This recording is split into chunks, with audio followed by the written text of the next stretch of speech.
Dan itu menurut saya sudah terlihat hari ini ya, bagaimana pernyataan presiden yang menyatakan boleh berkampanye itu ditentang keras oleh publik, tetapi kita belum mendengar pernyataan penentangan keras itu dari penyelenggara pemilu. Hai sahabat TCID, kalian sedang mendengarkan podcast Suara Akademia. Ngobrol seru isu terkini bareng akademisi. Mendekati pemilu ada aja yang bikin gregetan netizen gitu Sobat TCID.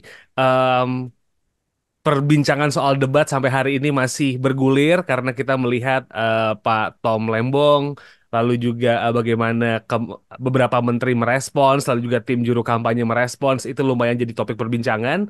Dan satu hal yang lumayan disorot adalah ketika Bapak Presiden Joko Widodo menyampaikan sebuah statement kalau presiden dan menteri itu boleh ikutan berkampanye selama tidak menggunakan fasilitas negara. Obrolannya langsung kemana-mana gitu ya. Banyak ahli politik, ahli hukum tata negara apa ya, berkomentar mengenai statement Pak Jokowi sampai di hari Jumat tanggal 26 Januari 2024 Pak Jokowi melakukan konferensi pers lagi untuk menjelaskan statement tersebut dan menjelaskan undang-undangnya seperti apa. Sampai hari ini, sampai di saat kita rekaman Suara Akademia episode 143, diskusinya masih berlanjut, so we gonna talk about it gitu ya, dari sudut hukum tata negara gitu. Sebenarnya ini seperti apa ya kan? Dan di episode kali ini kita bakal ngobrol bareng sama Pak Jamaluddin Gafur. Beliau adalah dosen hukum tata negara Universitas Islam Indonesia yang ada di Yogyakarta. Halo Pak Jamal, apa kabar Pak? Halo, Mas Syarif. Alhamdulillah kabar baik ini. Oke, nice to know it. Pak Jamal, kita nge-refer ke sebelum tanggal 26 kali ya. Di hari Iya. ketika statement itu keluar, Pak Jokowi menyampaikan sebuah pernyataan yang lumayan bikin panas gitu. Presiden boleh sebenarnya, menteri boleh sebenarnya untuk berkampanye selama tidak menggunakan fasilitas negara. Mhm, Disampaikan di belakang anggota tentara, ada mhm. menteri di situ, dan ada beberapa pesawat di belakangnya nih Pak. Mungkin pengen tahu Dan pendapat Pak ada Jamal salah dulu satu ketika capres juga. gimana Pak?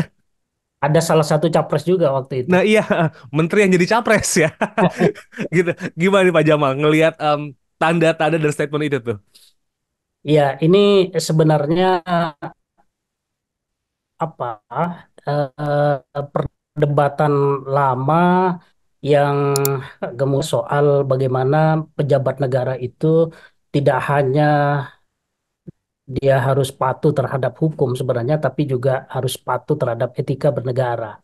Dan problematika ini kan sudah menjadi persoalan sejak proses pendaftaran calon presiden dan wakil presiden ya, karena kita tahu bersama salah satu calon wakil presiden itu dicalonkan berdasarkan satu putusan Mahkamah Konstitusi yang di kemudian hari terbukti bermasalah secara moral gitu ya, karena 9 hakim Mahkamah Konstitusi itu dinyatakan melanggar kode etik dan salah satunya ketuanya bahkan pelanggarannya adalah masuk pelanggaran etik berat. Nah, apa yang disampaikan oleh Pak Presiden bahwa beliau secara politik dilindungi haknya secara hukum untuk juga bisa berkampanye, itu memang betul begitu ya, di dalam undang-undang pemilu kita itu memperbolehkan gitu ya. Cuman yang perlu publik tahu adalah begini, kebolehan presiden untuk ikut terlibat dalam aktivitas kampanye itu sebenarnya awalnya berkaitan dengan pilpres yang diikuti oleh calon incumbent.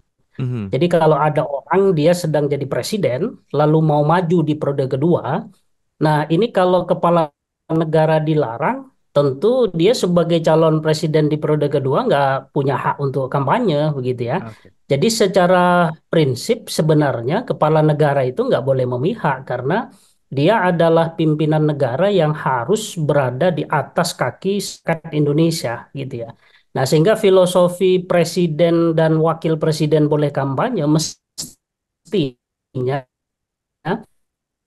jadi peserta pemilu, yaitu di periode kedua, begitu ya. Artinya kalau presiden dan wakil presiden ini tidak sedang menjadi peserta pemilu, ya mestinya menahan diri untuk tidak terlibat dukung-mendukung, gitu ya. Karena tadi bahwa presiden itu posisinya adalah kepala negara dan kepala pemerintahan. Sehingga Hmm. ketika dia terlibat dukung-mendukung, itu kan maknanya yang ingin dia layani itu hanya segelintir masyarakat gitu ya, hanya golongan tertentu. Dan itu menurut saya tidak boleh. Nah, etika ini yang menurut saya gagal dipahami oleh Pak Jokowi sebagai kepala negara dan kepala pemerintahan gitu ya.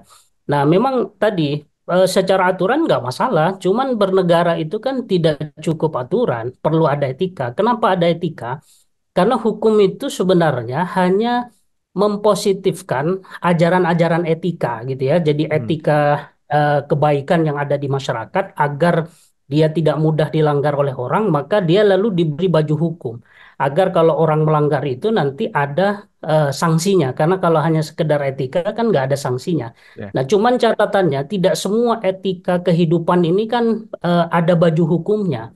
Sebagian masih dibiarkan dia menjadi ajaran etika. Nah, sebagai kepala negara dan kepala pemerintahan mestinya menyadari itu begitu ya, bahwa dalam bernegara itu pejabat dia di satu sisi harus tunduk pada prinsip rule of law begitu ya, negara hukum, dan yang kedua adalah rule of ethic. Makanya penyelenggara negara itu diikat oleh dua hal itu. Jadi satu diikat oleh hukum, yang kedua diikat oleh norma-norma etika. Makanya lalu ada etika penyelenggaraan negara, bahkan itu diatur di dalam TAP MPR, Pak Hmm. Syarif begitu ya.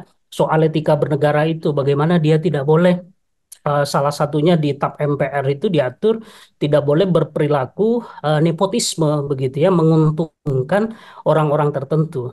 Nah, ini yang menurut saya tidak dipahami oleh presiden kita. Jadi beliau terlalu normatif dengan undang-undang yang pada akhirnya membuat blunder begitu, sehingga beliau harus mengadakan konferensi pers kedua begitu ya, untuk menjelaskan lebih jauh apa sebenarnya makna dari statement beliau sebelumnya. Saya kira karena itu sebagai respon atas dampak negatif dari publik begitu ya, atas pernyataan beliau sebelumnya. Nah, mestinya ini tidak terjadi dalam konteks negara kita gitu. Oke. Kegagalan menerjemahkan bahasa hukum oleh presiden dong Pak pada akhirnya permasalahan yang apa ya lumayan ramai diperbincangkan di akhir bulan Januari mendekati masa pencoblosan tuh ini inti masalahnya dong kalau kurang lebih kalau ngelihat situasi Ya, secara umum ya. ya, jadi secara hukum itu memang undang-undang pemilu kita itu problematik ya, terutama soal posisi presiden ikut kampanye ini. Problematiknya itu begini. Di dalam pasal 281 kalau tidak salah, itu kan presiden diberi pengecualian. Eh, Kalau di pasal 280 itu kan pejabat-pejabat itu tidak boleh dia kampanye. Di situ ada hakim, ada kepala desa, badan permusyawaratan desa begitu ya, dan sebagainya. Lalu di pasal berikutnya itu ditegaskan presiden boleh dengan syarat satu, harus cuti, tidak menggunakan anggaran negara dan fasilitas negara dan lain sebagainya. Nah, tapi di dalam pasal berikutnya itu ada ketentuan pemerintah, pejabat negara tidak boleh membuat keputusan yang menguntungkan atau merugikan salah satu pasangan calon.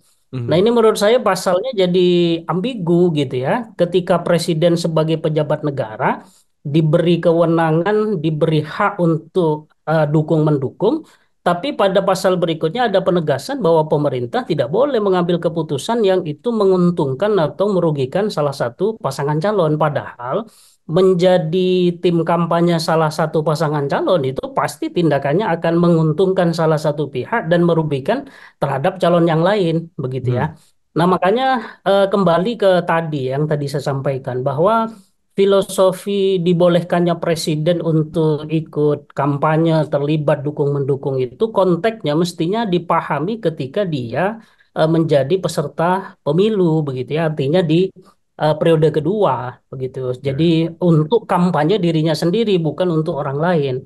Nah, ini yang menurut saya pemahaman Pak Presiden terkait dengan aturan hukum di bidang kepemiluan itu membacanya hanya teks norma saja, padahal di Mhm. dalam hukum itu selain ada teks norma, di situ juga ada nilai-nilai filosofi yang harus digali, begitu ya, sehingga tidak kemudian ketika pasalnya membolehkan lalu otomatis itu dibolehkan begitu ya. Mestinya ada nilai-nilai pasal-pasal lain yang harus dipertimbangkan oleh presiden sebelum mengambil keputusan untuk terlibat sebagai tim kampanye. Salah satunya ya tadi pasal 283 gitu ya, yang menjelaskan bahwa pemerintah tidak boleh mengambil keputusan yang itu merugikan dan menguntungkan salah satu pasangan calon begitu. Oke. Jadi logikanya undang-undang pemilu kita tuh kalau di refer ke pemilu Amerika, Obama berkampanye untuk jadi presiden di periode kedua itu boleh, tapi bukan berarti Mhm. ketika Obama jadi presiden dia ngendorse Hillary Clinton gitu tuh menggunakan fasilitas negara nggak boleh gitu ya. Intinya incumbent maju lagi gitu kan boleh ya. Betul, betul, betul. Mestinya tafsirannya begitu. Jadi tidak untuk kampanye bagi orang lain.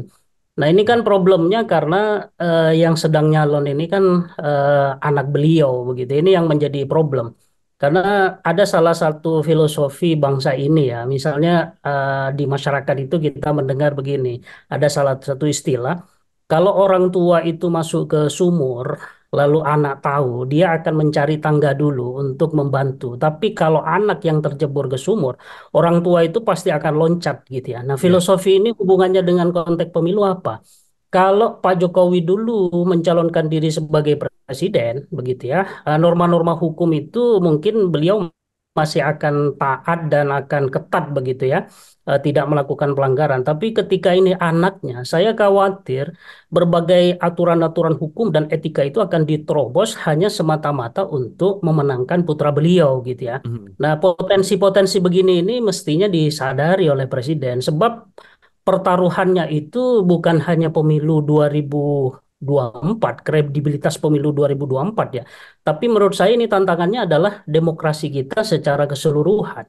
Kita ini berdarah-darah membangun demokrasi melalui proses reformasi yang menurut saya ongkosnya tidak sedikit begitu ya. Harus ada pengorbanan harta, darah, bahkan kerusuhan sosial yang ini mestinya kita sadari betul. Jangan sampai hari ini apa yang dulu kita cita-citakan untuk membangun demokrasi itu dirusak hanya gara-gara kepentingan individu personal warga masyarakat. Ini menurut saya sangat disayangkan sekali begitu. Mhm. Nah, dengan situasi yang sekarang nih, Pak Jamal ya, dan sepertinya kalau bahasa orang Twitter atau X gitu, saling nyebokin dalam tanda petik, ngebersihin satu statement, tutupin, dibenerin-benerin lagi. Dan kalau nge-reverse statementnya Pak Joko Widodo gitu, ini bisa dianggap em, sudah ada pelanggaran dan juga melanggar prinsip keadilan dalam pelaksanaan pemilu nggak ya? Iya, itu jelas sekali begitu ya. Karena begini, kepala negara ini kan punya tanggung jawab dalam konteks pemilu itu memastikan agar pelaksanaan pemilu ini selaras dengan amanat konstitusi. Apa amanatnya? Satu, dia harus terlaksana dengan jujur, adil, berintegritas begitu ya. Nah, bagaimana mungkin kepala negara dan kepala pemerintahan itu bisa menjaga norma-norma konstitusi terkait pemilu tadi kalau beliau sendiri posisinya sedang memihak kepada salah satu pasangan calon? Ya. Jadi pemihakan ini menurut saya tidak mungkin akan melahirkan keputusan-keputusan yang adil dan bijaksana. Itu sudah rumus begitu ya, sudah rumus. Makanya kenapa ASN itu dilarang dia ikut terlibat dukung-mendukung, dia harus netral. Ya karena dia apa namanya fungsinya adalah memberi pelayanan terhadap publik kepada masyarakat secara luas begitu ya. Jangan sampai preferensi politiknya itu menyebabkan pelayanan terhadap masyarakat ini menjadi bermasalah begitu ya. Nah, saya kira presiden sebagai kepala negara yang menjadi atasan dari seluruh pejabat negara begitu ya, apakah itu ASN, TNI dan Polri, lalu kemudian apa namanya pejabat-pejabat negara lainnya begitu ya yang menurut peraturan perundang-undangan diharuskan untuk netral. Nah, mestinya presiden sebagai apa pejabat tertinggi di bidang eksekutif memberi teladan dan memberi contoh tentang pentingnya netralitas itu. Kan jadi apa namanya? Jadi bingung kita ini ketika sekelas ASN diminta untuk netral tapi pimpinannya boleh memihak begitu ya. Ya. Nah, ini logika yang keliru menurut saya, begitu ya. Bagaimana mungkin anak buah dipaksa untuk berbuat A, tetapi pimpinan berbuatnya B, begitu ya. Ini kan tidak selaras, begitu ya. Tidak apa, tidak merepresentasikan nilai-nilai etika dan nilai-nilai keluhuran bangsa kita, di mana pejabat tertinggi mestinya memberi teladan yang baik. Jadi kalau bawahannya harus netral, mestinya itu harus diawali dari contoh yang baik dari pimpinannya. Saya kira begitu, Mas.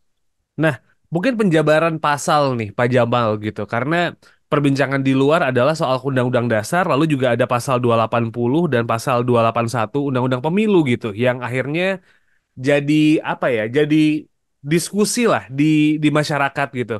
Mungkin gambaran dasar tadi Pak Jamal udah sempat kasih tahu bahwa presiden itu sebenarnya boleh berkampanye tapi asal tidak menggunakan fasilitas negara, dan itu yang selalu di apa ya dilemparkan gitu narasinya ketika Pak Presiden pun menjabarkan di yang pertama kali bahkan di konferensi pers. Sebenarnya itu gambarannya seperti apa sih penggunaan fasilitas negara, terus juga boleh. Apakah memang ada perbedaan definisi gitu Pak antara hak berpolitik sama hak berkampanye seorang presiden yang dilihat sebagai kepala negara dan juga sebagai warga negara gitu? Iya, jadi batasan-batasan bagi presiden untuk kampanye salah satunya dia tidak boleh menggunakan fasilitas negara gitu ya. Itu secara normatif aturan bagus gitu, tapi dalam tataran praktek menurut saya sulit bisa dilaksanakan.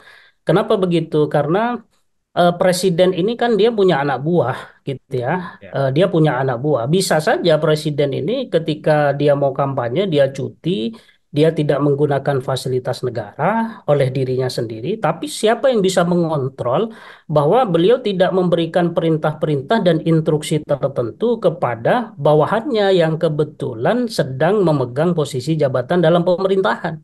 Itu kan nggak bisa dikontrol.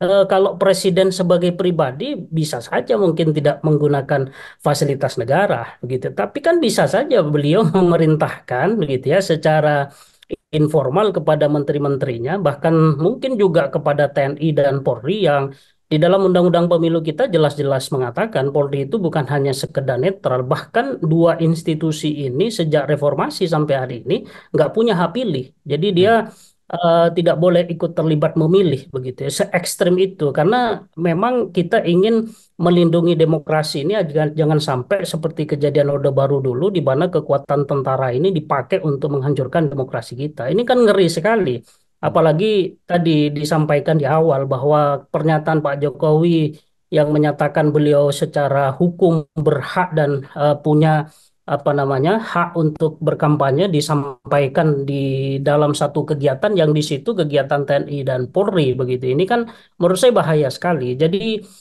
secara normatif itu bagus-bagus saja begitu, tapi aplikasinya kan saya tidak yakin itu akan terjadi di mana penggunaan fasilitas negara itu tidak akan digunakan gitu ya ketika presiden dia punya kewenangan, punya hak untuk menginstruksikan bawahan-bawahannya untuk melakukan hal apa saja demi mendukung pasangan calon tertentu gitu ya. Hmm. Sehingga bagi saya untuk kemaslahatan bangsa dan negara serta demokrasi dan pemilu kita, ya sebaiknya presiden kita ini punya jiwa kenegarawanan lah begitu ya. Jadi jangan sampai hanya untuk kepentingan pribadi dan keluarga lalu apa mengorbankan kepentingan bangsa dan negara.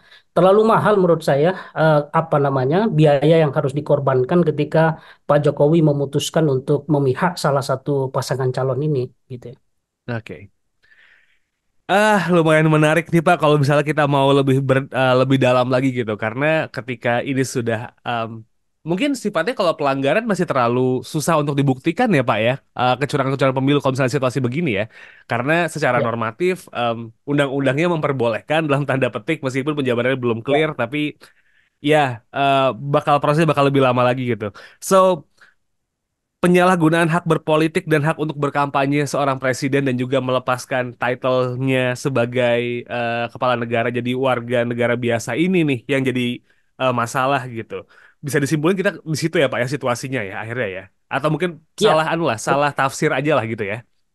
Iya, salah tafsir dan tidak memahami spirit undang-undang itu secara utuh. Sama dengan inilah, saya kasih ilustrasi. Dulu ketika di awal-awal pemilu kan ada perdebatan soal eh kalau seseorang sudah jadi presiden, begitu ya, 2 periode, boleh nggak dia nyalon di periode ketiga sebagai wakil presiden, gitu ya. Di Ya. konstitusi itu yang tidak boleh kan kalau orang menduduki jabatan yang sama. Jadi kalau Hmm. sudah wapres 2 kali, lalu ketiga mau jadi capres, dia boleh. Lalu sebaliknya pertanyaannya kalau dia jadi presiden, lalu mau jadi wakil presiden, boleh nggak? Kalau secara aturan normatif boleh. Cuman kalau kita baca secara keseluruhan, spirit dalam konstitusi, nanti kesimpulannya menjadi tidak boleh. Kenapa tidak boleh? Karena di dalam konstitusi itu ada pasal yang mengatakan kalau presidennya itu berhalangan tetap, nanti yang akan naik ke dalam jabatan presiden yang ditinggalkan itu adalah wakil presidennya. Ya. Nah, sehingga seseorang yang sudah menjadi presiden 2 periode, dia nggak boleh nyalon wakil presiden karena ada potensi secara hukum dia akan menduduki jabatan presiden kalau presidennya berhalangan. Nah, ini saya kira juga sama dengan soal kampanye presiden ini, begitu ya. Jadi sekalipun undang-undang menyatakan presiden itu boleh berkampanye, mestinya itu hanya dipahami dalam konteks ketika presiden ini sedang menjadi peserta pemilu Ya. gitu ya, menjadi peserta pemilu, bukan ditafsirkan untuk mengkampanyekan orang lain. Nah, ini karena konsekuensinya nanti menjadi apa namanya, hukum ini menjadi problematik. Problematiknya selain apa yang tadi saya sampaikan, Mas. Misalnya nanti presiden nih melakukan pelanggaran-pelanggaran hukum di bidang kepemiluan ya. Hmm. Pertanyaannya, apakah polisi misalnya berani dia untuk apa namanya memanggil presiden, memeriksa presiden, sementara secara struktural dia di bawah presiden begitu ya. Ketika terjadi pelanggaran pidana pemilu itu kan prosesnya dari Bawaslu ke Gakumdu, nanti dilanjutkan ke kepolisian dan kejaksaan, terakhir baru di pengadilan. Nah, pertanyaan jaksa dan polisi ini berani nggak ketika presiden ini posisinya sebagai peserta kampanye pemilu pasangan calon tertentu, lalu ada dugaan pelanggaran-pelanggaran pidana misalnya. Saya meyakini ya pasti nggak berani. Ya kan, bagaimana mungkin anak buah akan memanggil bosnya? Itu secara logika institusi nggak masuk. Jadi artinya lebih banyak mudorotnya begitu, akan ada banyak aturan-aturan di bidang kepemiluan yang itu tidak bisa ditegakkan karena persoalan hierarki struktural pejabat negara tadi begitu ya. Karena ketika presidennya yang melakukan pelanggaran kan nggak mungkin Kapolri itu memanggil gitu, kan pasti dipecat ya. Nah, ini problem-problem. Nah, sehingga kita tidak ingin adanya keterlibatan presiden ini lalu menampilkan arogansi kekuasaan di mana aturan-aturan di bidang kepemiluan banyak dilanggar dan para penyelenggara pemilu tidak punya ketegasan untuk itu. Dan itu menurut saya sudah terlihat hari ini ya.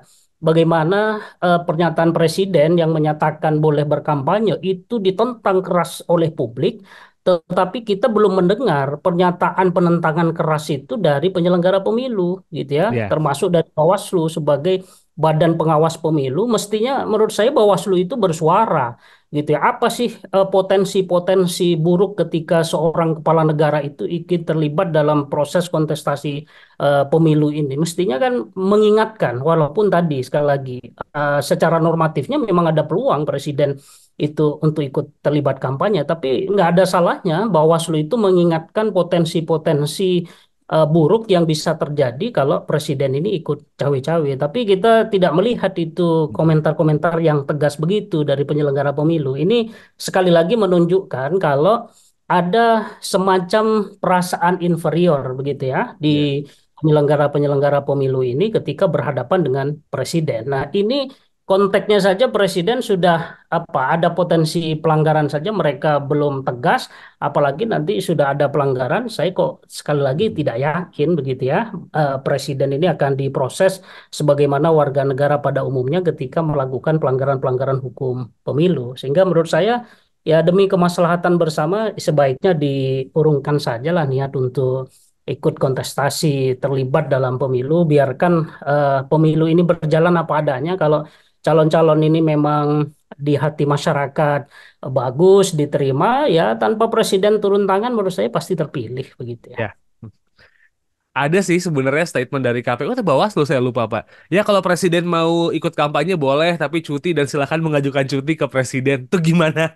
Ya, jadi sangat normatif sekali menurut Ya. saya. Mestinya kan diingatkan bahwa apa sih potensi-potensi buruknya sehingga dengan diingatkan seperti itu harapannya kan presiden akan menahan diri. Selama ini yang saya baca komentar dari KPU dan Waslu ya normatif semua begitu ya.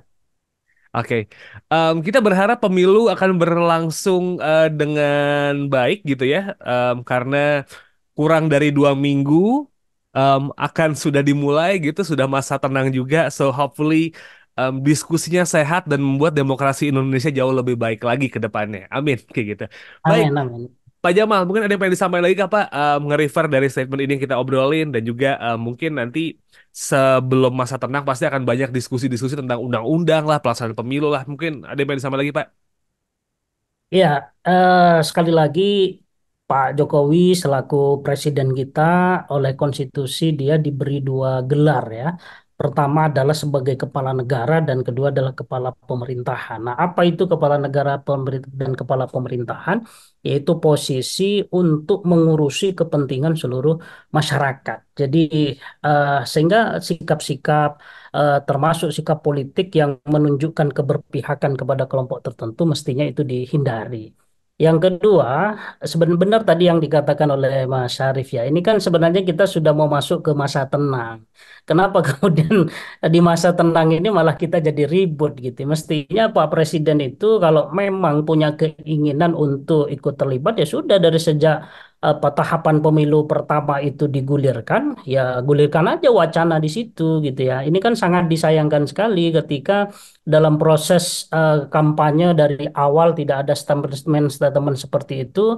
Ini sudah mau masuk ke masa tenang, mendekati masa pencoblosan, lalu muncul komentar seperti itu. Ini kan lalu menimbulkan banyak apa namanya huru-hara di masyarakat begitu ya. Dan ini sangat disayangkan sekali. Nah, saya sebagai warga negara berharap demi sehatnya demokrasi dan pemilu ya apa namanya ditahanlah untuk tidak memihak kepada salah satu pasangan calon agar ya apapun hasil pemilu nanti bisa diterima secara lapang dada oleh masyarakat. Saya khawatir nanti ketika kita sudah menyelenggarakan pemilu begitu ya, anggaran negara sangat besar, tapi hasilnya tidak diterima oleh masyarakat. Itu kan sangat apa kita sesalkan. Nah, mudah-mudahan tidak terjadi begitu. Kita berharap siapapun pemenang pemilu, rakyat nanti bisa menerima tanpa ada lagi gugatan-gugatan apa namanya yang dianggap bermasalah secara hukum, secara etika. Jadi cukup sajalah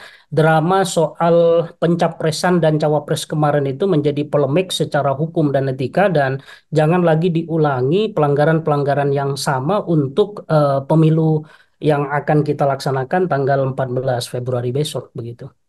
Amin, amin. Semoga semuanya lancar ya, karena Ya, duh, 14 Februari ntar lagi nih gitu ya. Jadi semoga semuanya betul. tenang-tenang aja. Kalau begitu, Pak Jamaluddin Gafur, terima kasih untuk waktunya buat ngobrol-ngobrol kali ini.